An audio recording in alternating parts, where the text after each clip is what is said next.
എല്ലാവർക്കും നിതിൻസ് ഗരാജിൻ്റെ പുതിയൊരു വീഡിയോയിലേക്ക് സ്വാഗതം. ഇന്നത്തെ വീഡിയോ നമ്മുടെ ഒരു ട്രാവൽ വീഡിയോ ആണ്. നമ്മൾ സ്ഥിരമായിട്ട് പോകുന്ന റൂട്ടാണ്. എന്നിരുന്നാലും ഹൈവേ ഒക്കെ വന്നപ്പോൾ തന്നെ നമ്മുടെ ചാർജിങ് പാറ്റേൺ നമ്മൾ എങ്ങനെ മാറ്റി, എങ്ങനെ ശ്രദ്ധിച്ച് യാത്ര ചെയ്യാൻ തുടങ്ങി എന്നുള്ള കാര്യങ്ങളൊക്കെ ഒന്ന് എക്സ്പ്ലെയിൻ ചെയ്യാം. അതുപോലെ തന്നെ നമ്മുടെ യാത്രാവിശേഷങ്ങളും ഒന്ന് പങ്കുവെക്കാമെന്ന് വിചാരിച്ചു. രാവിലെ 4 മണിക്ക് ഇറങ്ങണമെന്ന് വിചാരിച്ചതാണ്, പക്ഷേ വണ്ടി ചാർജ് ആകാഞ്ഞതുകൊണ്ട് 8 മണിയായി. ഇപ്പം ജസ്റ്റ് പൈക കഴിഞ്ഞു. അപ്പം യാത്രാവിശേഷങ്ങൾ വഴിയേ കാണാം. ചാർജിങ് രീതികളും പാറ്റേണും. അതിപ്പോൾ ഏറ്റവും വലിയൊരു ഇഷ്യൂ നമ്മൾ ഫേസ് ചെയ്യുന്നത് എന്താണെന്ന് വെച്ചാൽ, നമ്മൾ ഈ ഹൈവേ വന്നപ്പോൾ തന്നെ നമ്മൾ പഴയ ചാർജിങ് സ്റ്റേഷൻസ് എല്ലാം റോഡിൻ്റെ പുറത്തായി പോയല്ലോ. അപ്പോൾ ചിലപ്പോൾ നമ്മൾ ഉദ്ദേശിക്കുന്നിടത്ത് ഇറങ്ങിയാൽ ചിലപ്പോൾ ആ ചാർജിങ് സ്റ്റേഷനിൽ കയറാൻ പറ്റത്തില്ല. ഒരു സിമെൻറ്റ് ലോറി ഈ പൈകയ്ക്ക് ഇപ്പുറത്ത് വട്ടം മറിഞ്ഞ് കിടക്കുന്ന റോഡിൽ. നല്ല ഒരു അപകടമായിരുന്നു. 2 വണ്ടിയാണോ? ഒരു വണ്ടി. ആ വണ്ടിയുടെ ഇത് ടോപ്പ് പറഞ്ഞു പോയതാണ് കേട്ടോ. വണ്ടി ഒരെണ്ണം ഇപ്പുറത്ത് കിടപ്പുണ്ട്. അപ്പുറത്ത് കിടക്കുന്ന വണ്ടിയുടെ ചേസ് മാറിയിട്ട് ബാക്കിയുള്ളതാണ് കിടക്കുന്നത്. ഇപ്പം റോഡിൽ സ്ഥിരം അപകടങ്ങൾ മാത്രമേ കാണാനുള്ളൂ. കോഴിക്കോട് കഴിഞ്ഞിട്ട് നല്ല ശോകമാണ്. വഴി ഒന്നും റിപ്പയറൊന്നും ആകുന്നുമില്ല. കഴിഞ്ഞ ദിവസം തന്നെ എന്തോരം വീഡിയോകൾ ഇറങ്ങുന്നറിയോ? ലോറി കുഴിയിൽ പോയി മറിയുന്നു, ബസ് കുഴിയിൽ പോകുന്നു, ആൾ കുഴിയിൽ പോകുന്നു. വെള്ളം കെട്ടി കിടക്കുകയല്ലേ. അതുപോലെ വീഡിയോ മറ്റുള്ളവരിലേക്കും ഷെയർ ചെയ്യുക. അപ്പോൾ നമ്മളിപ്പം എന്നാന്ന് വെച്ചാൽ NH-66 കോഴിക്കോട് വരെയുള്ള റീച്ചൊക്കെ ഏകദേശം പണി കഴിഞ്ഞതുകൊണ്ട് നമ്മൾ ചാർജിങ് സ്റ്റേഷൻസ് തിരഞ്ഞെടുക്കുമ്പോൾ വളരെ ശ്രദ്ധിച്ച് വേണം. കാരണം കിലോമീറ്ററുകൾ കഴിഞ്ഞിട്ടേ ഉള്ളൂ. പുതിയ വണ്ടികൾക്കൊന്നും വലിയ പ്രശ്നം വരാൻ വഴിയില്ല. കാരണം വെച്ചാൽ അതിനൊക്കെ അത്യാവശ്യം റേഞ്ചുണ്ട്. ഈ എൻ്റേതൊക്കെ പോലത്തെ പ്രൈമും ടിയാഗോർ അങ്ങനെയൊക്കെയുള്ള വണ്ടിക്കാർ കുറച്ചും കൂടെ ഒന്ന് വിജിലൻ്റ് ആകണം ഇനിയിപ്പോൾ യാത്ര ചെയ്യുമ്പോൾ. അല്ലെങ്കിൽ ചിലപ്പോൾ നമുക്കിട്ട് പണി കിട്ടും. കാരണം കിലോമീറ്ററുകൾ കഴിഞ്ഞിട്ട് എക്സിറ്റും ഒക്കെ ഉള്ളൂ.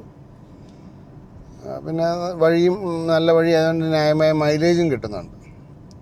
പക്ഷെ കോഴിക്കോട് കഴിഞ്ഞിട്ട് എങ്ങോട്ടുള്ള അവസ്ഥ എന്ന് പറഞ്ഞാൽ പരിതാപകരമാണ്. ഒക്കെ മാറ്റം ഏത് രീതി വന്നിട്ടുണ്ടെന്നുള്ളത് നമുക്ക് വഴിയാ നോക്കാം. അപ്പം കാഴ്ചകളൊക്കെ കണ്ട് അങ്ങ് പോവാം.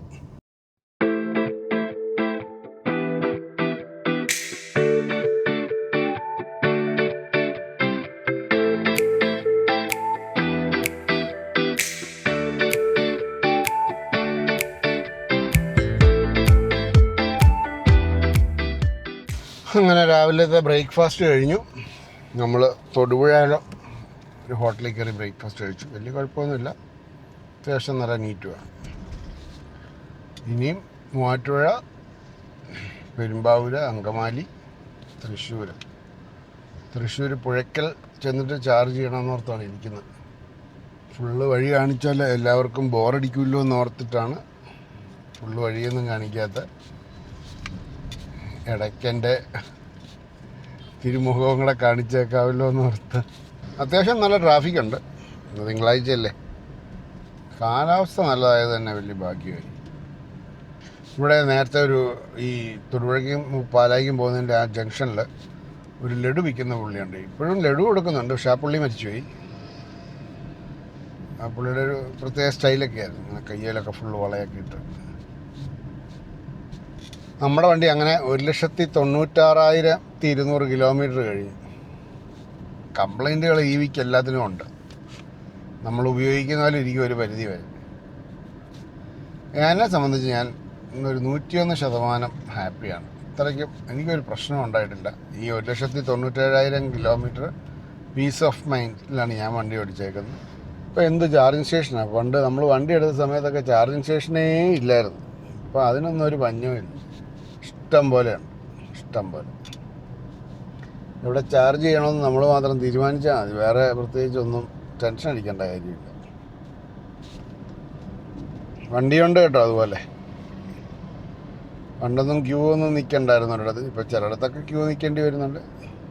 നമ്മൾ എറണാകുളത്ത് പോയിട്ട് തിരിച്ച് കോട്ടയംകാർ എറണാകുളത്ത് നിന്ന് തിരിച്ചു പോരുവാണെങ്കിൽ ഏറ്റവും നല്ലൊരു കൺവീനിയൻ്റ് ആയിട്ടുള്ള സ്ഥലം ചോറ്റാനിക്കരയിലെ അങ്ങനെ PPG ടൂറിസ്റ്റ് ഹോം എന്ന് പറഞ്ഞൊരു ടൂറിസ്റ്റ് ഹോമുണ്ട്. അവിടുത്തെ ചാർജിങ് സ്റ്റേഷൻ നല്ലതുമാണ്. ഡ്യുവൽ ഗണ്ണാണ്. ഒരു തിരക്കുമില്ല, ഒരു തിരക്കും. അപ്പം അധികം ബോറടിപ്പിക്കാതെ നമുക്ക് അടുത്ത സ്ഥലത്തെത്തുമ്പോഴത്തേന് ഞാൻ വിശേഷങ്ങൾ പറയാം. നമ്മളങ്ങനെ മൂവാറ്റുപുഴയിലെത്തി. മൂവാറ്റുപുഴ റോഡിൻ്റെ പണി ഏകദേശമൊക്കെ തീർന്നെന്ന് തോന്നുന്നു. ഇനിയിപ്പം ബ്യൂട്ടിഫിക്കേഷൻ വർക്കേ ഉള്ളെന്ന് തോന്നുന്നു. നോക്കട്ടെ, പറയാം. ടാറിങ് അങ്ങോട്ട് ശരിയായിട്ടില്ല, ഇതിൻ്റെ മണ്ടലും കൂടെ ഉണ്ടായിരിക്കും. നമ്മൾ ചാർജ് ചെയ്യാൻ പോകുന്ന ചാർജിങ് സ്റ്റേഷൻ ഇവിടെയാണ്. ഇവിടെ 2 വണ്ടിയുണ്ട് ഫുൾ ചാർജ് ആക്കാൻ. വരട്ടെ, നമുക്ക് പ്രത്യേകിച്ച് ഒന്നും ചെയ്യാനില്ലല്ലോ.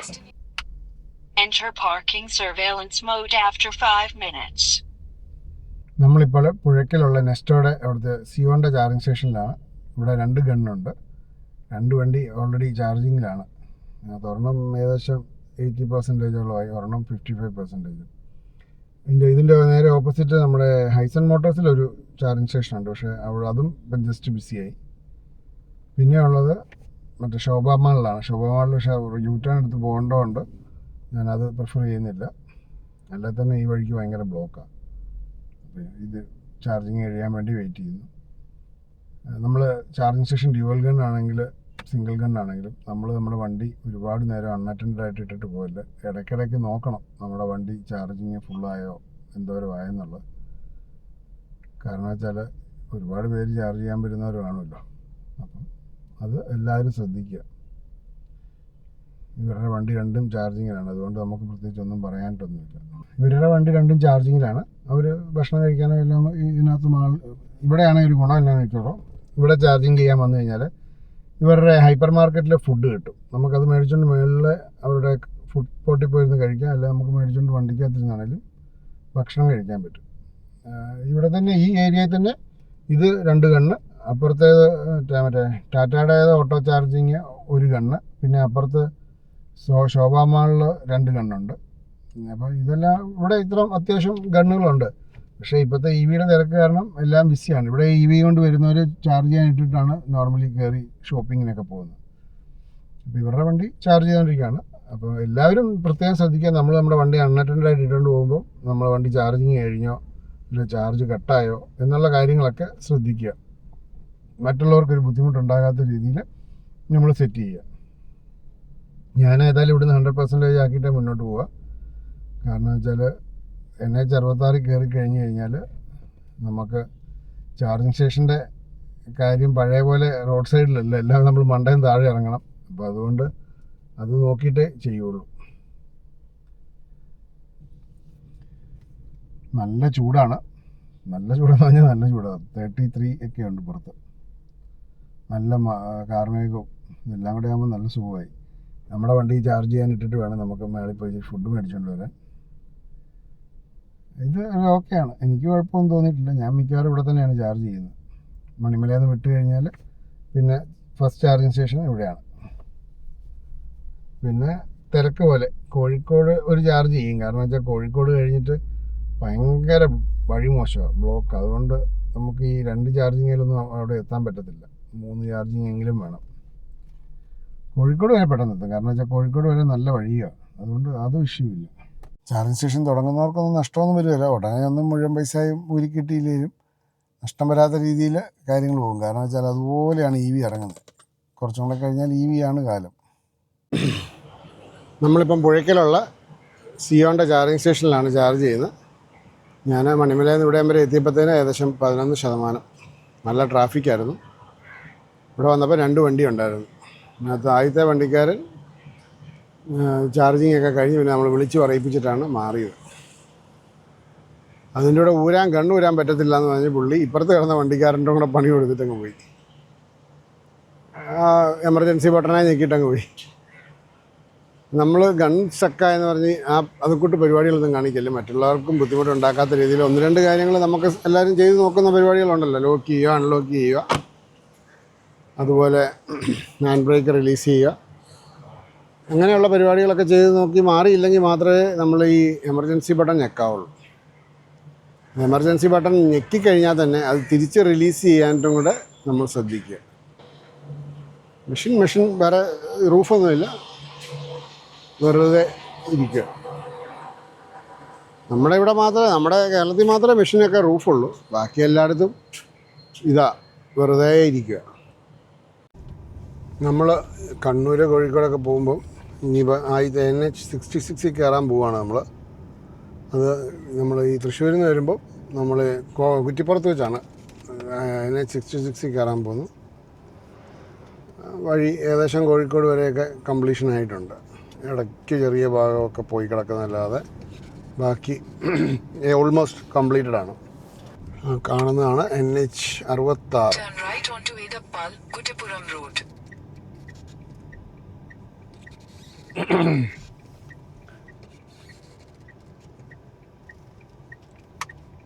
എൻ്റെ ലെഫ്റ്റ് സൈഡിൽ കാണുന്നതാണ് പുതിയ NH-66. ഇത് നമ്മുടെ പഴയ ഭാരതപ്പുഴയുടെ മേളിൽ കൂടെയുള്ള പാലം, കുറ്റിപ്പുറം പാലം. ഇത്തേക്കൂടെ ചെന്നിട്ട് വേണം നമുക്ക് അത്തേ കയറാൻ.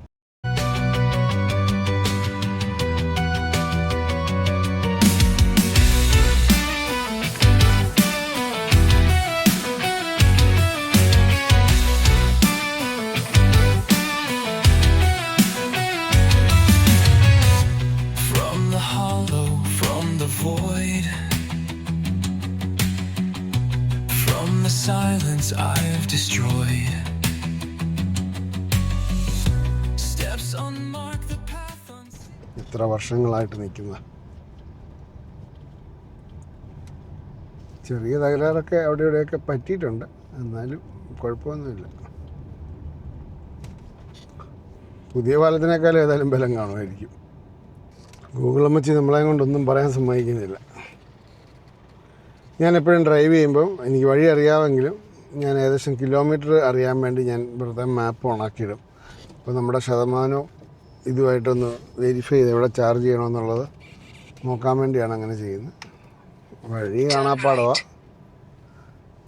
കാണാപ്പാടാണ് പക്ഷേ നമുക്കിത് നമ്മുടെ പെർസെൻറ്റേജുമായിട്ട് താരതമ്യം ചെയ്യാൻ വേണ്ടി.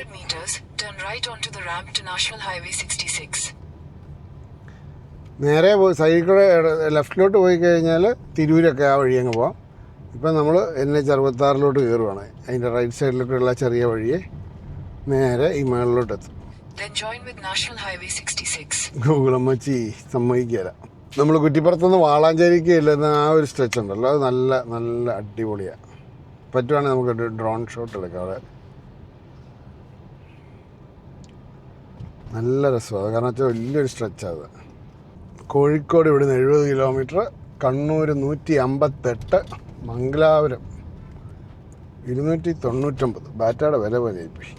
കുറച്ച് നേരം കണ്ടു കഴിയുമ്പം ബോറടിക്കുമെന്ന് തോന്നുന്നു. അതുകൊണ്ട് നമുക്ക് അടുത്ത കാഴ്ചകളായിട്ട് വീണ്ടും കാണാം. ഇത് നമ്മളെ NH-66 കുറ്റിപ്പുറം കഴിഞ്ഞ് വാളാഞ്ചേരി ഭാഗത്താണ് ഇപ്പോൾ നിൽക്കുന്നത്.